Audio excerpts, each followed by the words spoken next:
I didn't expect a birthday to begin with betrayal, but in the worst moment of my life, her headlights cut through the darkness.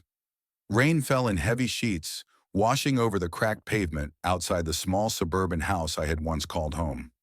My suitcase, half zipped, clothes stuffed inside like panic and pain, sat beside me as I stood shivering under the porch light. It wasn't just the weather that made my teeth chatter. It was the cold silence after the words I never thought I'd hear from my own father. We're done supporting you. You're on your own now. On my 18th birthday, no party, no cake, just those words. Final, sharp, merciless.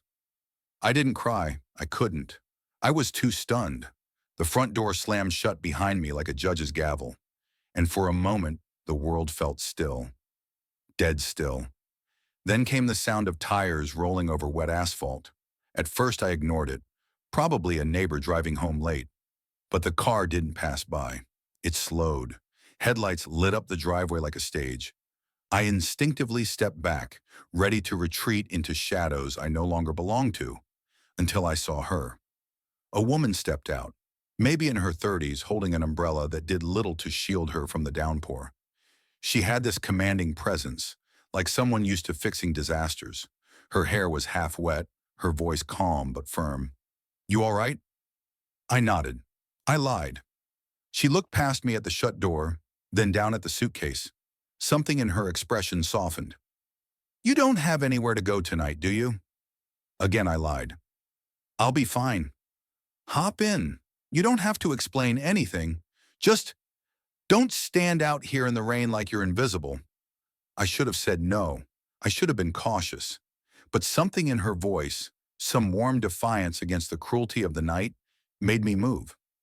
I grabbed my bag, slid into the car, and for the first time in hours, I breathed. Inside smelled like lavender and child snacks. On the back seat sat a tiny pink backpack. A stuffed giraffe peeked out of it like a guardian angel. She noticed me staring. "That's my daughter's. She's asleep at home with the sitter. I just ran out to get cough medicine." I looked at her. She was a stranger, but the safest stranger I'd ever met. "I'm Riley," I said, my voice barely audible. "Nice to meet you, Riley," she replied. "I'm Tessa." We drove into the storm like it was the past we were leaving behind. Sometimes the quiet moments speak louder than words, especially when two broken souls start to find a fragile piece together. The next morning, the sun struggled to break through the gray clouds, casting a soft glow over the small apartment where Tessa and I now sat drinking coffee. It wasn't much, just two chairs, a tiny kitchen, and the faint hum of the city waking up outside. But it felt like the first safe place I had known in weeks. Tessa's daughter, Mia, was already awake, giggling as she played with her stuffed giraffe. Watching Mia's innocent smile tug something deep inside me, a flicker of hope I hadn't realized was possible. Tessa noticed me watching. "She's stubborn," she said with a laugh, "just like her mom." We talked quietly as Mia colored on the kitchen table. I told Tessa small things. How my parents had suddenly turned their backs on me, how I'd been trying to hold myself together since. She listened without judgment, her eyes soft but steady. "I don't know what you're running from, Riley," she said at one point, "but you don't have to run anymore. Not here." There was something about the way she said it that made me believe her, like maybe this wasn't just a place to hide, but a place to heal. That afternoon, she showed me around the neighborhood, the little bookstore down the street, the park where Mia loved to chase pigeons, and the coffee shop with the best cinnamon rolls. As the days passed, our conversations deepened. We shared stories, some light, some painful. I learned about Tessa's struggles as a single mom, her fierce determination to give Mia a better life despite everything. She learned about my dreams, my fears, and the ache of losing the family I thought I had. One evening, as we sat on the worn-out couch, Tessa handed me a warm blanket. "You're not alone anymore," she whispered. I wanted to believe her, and for the first time in a long time I did. Our worlds were different. She was the steady rock, and I was the storm. But somehow, in the quiet hum of that little apartment, a fragile bond was growing. One built not on promises or grand gestures, but on small acts of kindness and the shared need to be seen. It wasn't perfect. Not yet. but it was real. And maybe, just maybe, it was enough to start rewriting the story I thought was over. Some truths hide in the shadows, waiting to break free and change everything you thought you knew. Weeks passed, and life in Tessa's small apartment began to feel less like a temporary refuge and more like a new kind of home. Mia's laughter filled the rooms, and the quiet mornings with Tessa and me felt warm and steady. But beneath the calm surface, tension began to bubble. One evening after Mia was asleep, Tessa's phone buzzed with an unfamiliar number. Her face tightened as she glanced at the screen. "Sorry," she said, slipping the phone into her pocket. "That's complicated." I didn't push, but the silence that followed was louder than any explanation. Days later, curiosity won over caution. I asked about her life before Mia, about the man Mia never mentioned. Tessa hesitated, then sighed. "I'm not just a single mom struggling to get by, Riley. There's more. Something I haven't told you." She pulled out a small leather-bound notebook from a drawer. The edges were worn, the pages filled with handwritten notes and pictures. Among them were photos of a man in a suit, a tall, handsome figure with sharp eyes, and a few with a group of people who looked powerful, wealthy. "He's someone I can't forget," she said softly. "A millionaire, one I met before Mia was born. He promised to be there for us, but things went wrong." My heart pounded. This was more than just a story about a single mom and her daughter. There was history, secrets, a hidden past. Tessa's voice broke as she continued. "I left him, for Mia's sake, but now he's back, and he's bringing more than money." That night I realized the fragile peace we had built wasn't the end of the storm. It was only the eye. As I lay awake, I wondered, who was this man? And what did his return mean for us? When past shadows collide with present hopes, even the strongest bonds can tremble. The next morning, the calm was shattered. Tessa's phone rang again. This time she didn't hesitate. Her voice was tense but steady as she answered. I caught a few words. "You can't just show up. It's not safe." And then the cold, clipped tone that made my skin crawl. Minutes later, a sleek black car pulled up outside the apartment. My heart hammered in my chest as a tall man stepped out, precisely the man from Tessa's photos. His expensive suit and icy gaze made him look like someone who owned the world and everyone in it. "Jason," Tessa said quietly, her eyes narrowing. He smiled, but it was the kind of smile that didn't reach his eyes. "Tessa, I'm here to make things right. For Mia, for us." Tessa shook her head. "You left. You disappeared when we needed you most." Jason's smile vanished. "I'm back now, and I'm not leaving." I felt the weight of the moment crush down on all of us. Jason's presence wasn't just a threat to Tessa's peace. It was a challenge to everything we'd started building. Days turned into tense standoffs. Jason's influence seeped into every part of our lives. Calls from unknown numbers, unexpected visits, even whispers from neighbors. Tessa grew distant, caught between fear and anger. I wanted to protect her and Mia, but I was just an outsider, powerless. One night, after a particularly heated argument with Jason, Tessa confided in me. "He wants control. Over me, over Mia, over everything I fought to protect." I looked at her, fierce and determined. "Then we fight back, together." But deep down, I knew this battle would test us all, and the fragile bond between us might not survive the storm ahead. When the walls close in and hope feels like a distant memory, even the strongest hearts can falter. The nights grew longer and darker, not just outside but inside me. Jason's relentless presence was like a shadow looming over everything I dared to hope for. Tessa was quieter, the sparkle in her eyes dimming with every passing day. Mia noticed too. Her laughter wasn't as bright, her questions more frequent and filled with confusion. One evening, as rain tapped softly against the window, I found Tessa sitting alone on the couch, her face buried in her hands. The strength I had admired so much seemed to crack beneath the weight of fear. "I don't know if I can do this," she whispered, her voice breaking. "Maybe I was foolish to think we could just start over. Maybe I'm only making things worse. For Mia, for me, and now for you too." Her words hit me harder than I expected.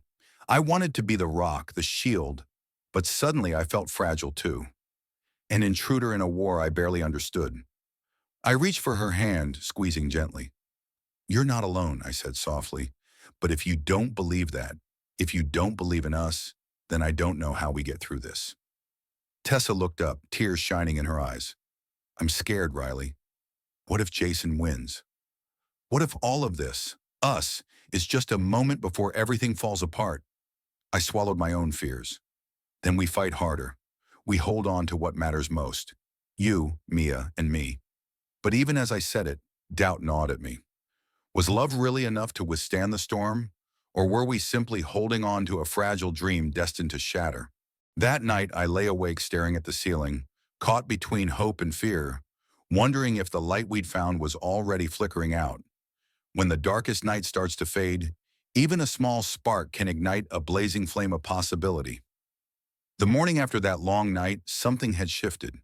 Tessa woke with a new determination in her eyes. The heaviness that had clouded her face was replaced by a fragile but unmistakable strength. She moved with purpose, quietly making plans, reaching out to old friends she had long avoided.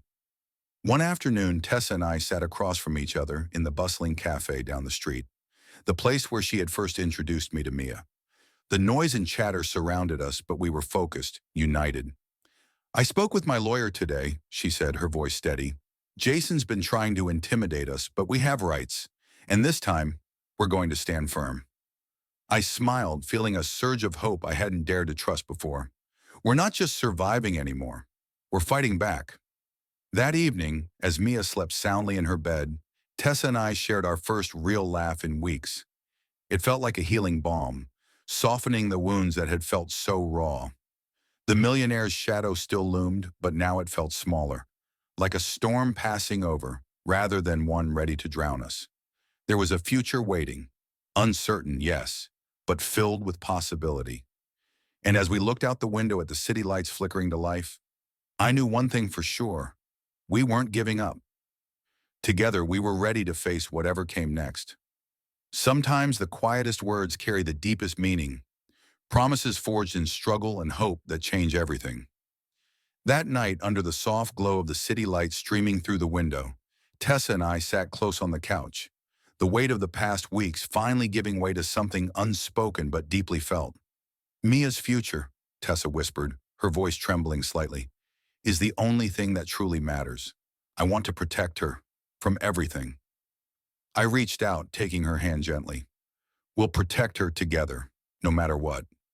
Her eyes met mine, full of vulnerability and a fierce kind of hope. "I don't want to lose this, us, but I'm scared it won't last." "You won't lose me," I promised softly. "We're stronger than the fear, stronger than the past. I'm here for you, for both of you." We sat in silence, the promise hanging between us like a fragile thread, ready to be woven into something stronger. It wasn't a grand declaration or a fairy tale vow, just simple words carrying all the weight of truth and the desire to keep moving forward. In that moment, I realized that sometimes the most powerful promises are the ones made quietly, with all the courage we can muster.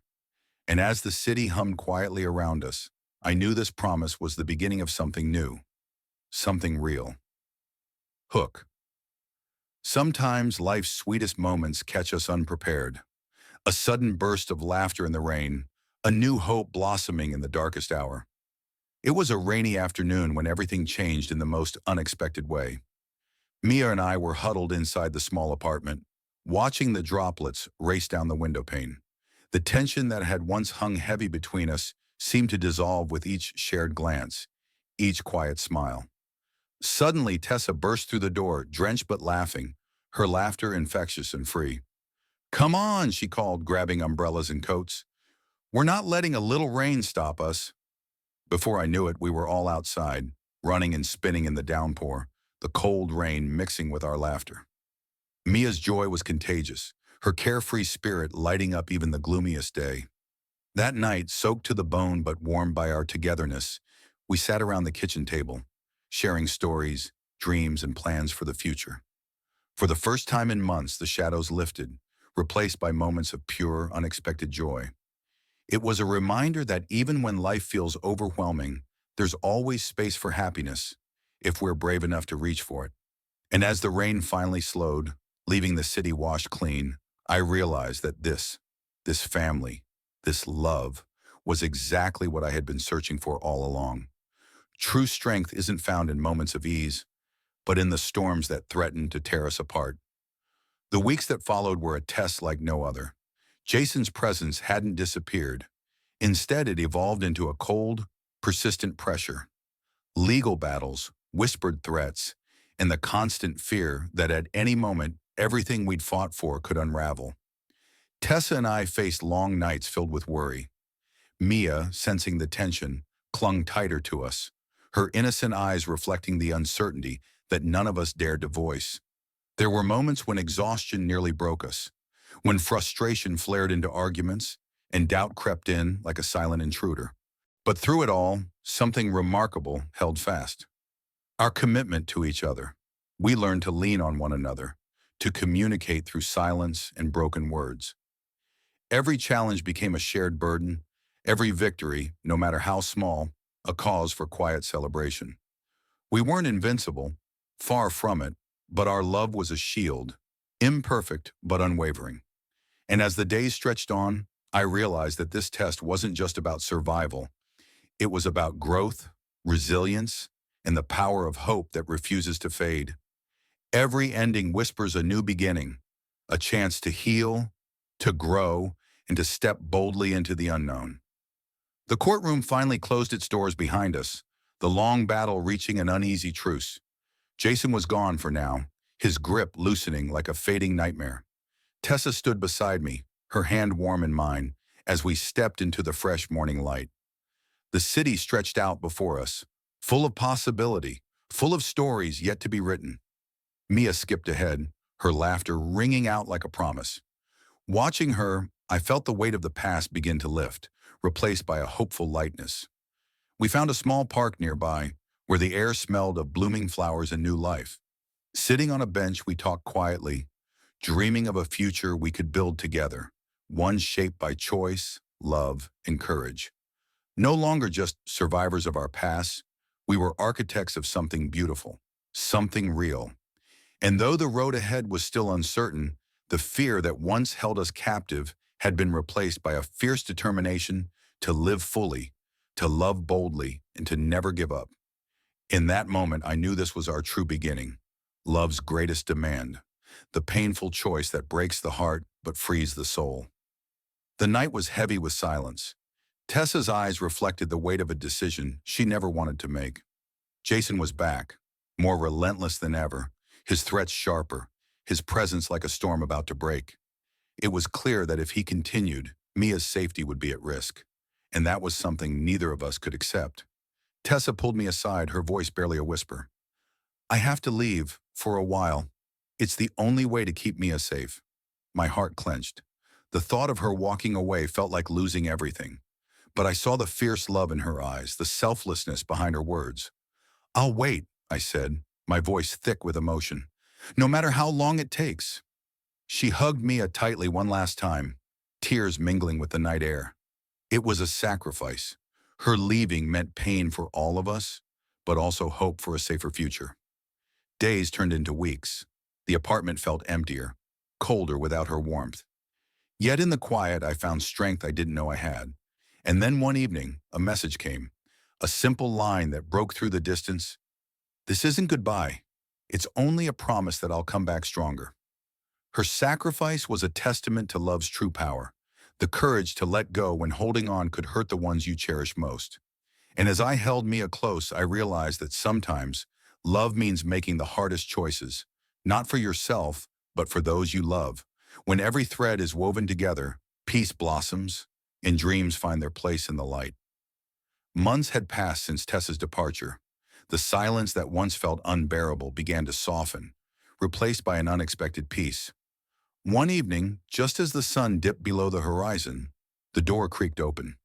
There she was, tired but smiling, stronger, ready.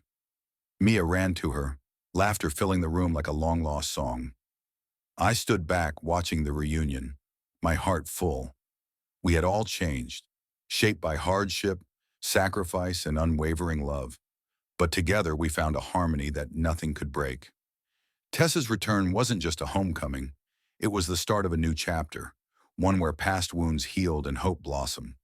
We sat together, hands joined, faces illuminated by soft candlelight, knowing that whatever storms may come, we would face them as one. In that moment, every struggle, every tear, every sacrifice felt worth it. Because in love, in family, and trust, we found our final harmony. If you enjoyed this story and want to hear more heartfelt tales like this, don't forget to like and share it with your friends. Your support means the world and helps us bring more amazing stories to you. Make sure to subscribe and hit the notification bell so you never miss an update. Thanks for being part of our journey. Stay tuned for more surprises and emotional adventures ahead.